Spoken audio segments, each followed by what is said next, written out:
let's take a look at a present value compound interest problem. You need $9,000 saved in 7 years to make a down payment on a house. How much money should you invest now in the present day at 6.5% compounded annually in order to meet your goal? All right, so this is a invest now.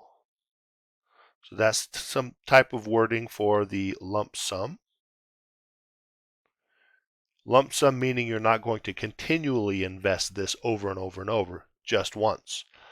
Okay, so our lump sum compound interest formula, P sub t equals P sub 0 times 1 plus R over N to the NT.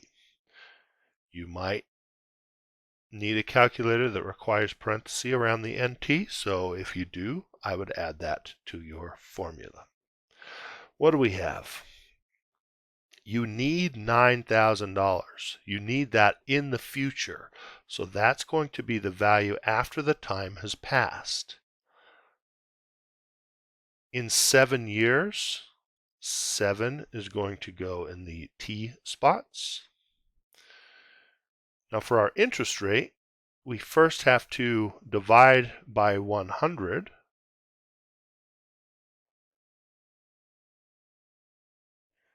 And then that value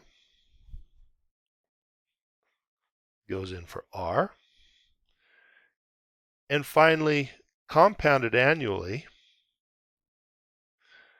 that's 1 time a year. And that's what goes in for N. So what's interesting about this is the P sub 0 is what we want to find. That's the present value, or the value you're starting with now, in order to have the $9,000 saved up later. So the whole P sub t is 9,000. There's no more t underneath, so this is 9,000 equals P sub 0 times 1 plus the R 0.065. The N is 1, and the N 1 times T 7. Okay, this is my plan. My plan is to work this part of the right side out and just get a number with my calculator. And then to solve for P sub 0, I just have to divide by that number on both sides, and we should have solved for P sub 0. The issue with this plan is a lot of students round the number when they get it. You do not want to round. So I will demonstrate a method of using your calculator without having any rounding to get this correct. So first off, all of the stuff, let me highlight it. Blue looks good. Oh my goodness, there we go. All of this I'm working out now in the calculator. So parenthesis 1 plus. I'm going to use the calculator. Oops. Oh, I've got the wrong mode. I'm going to use the math print mode since this calculator has it.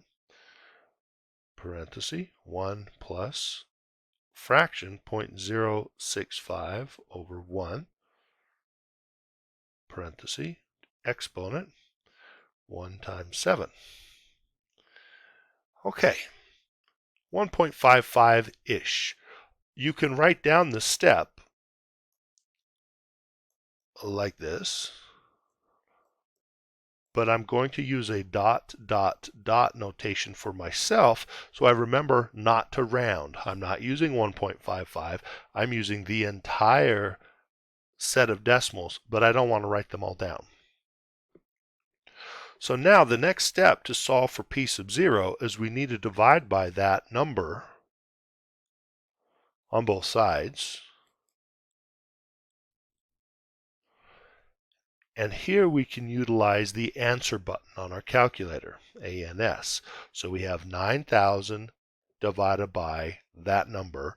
So 9,000 divided by answer button.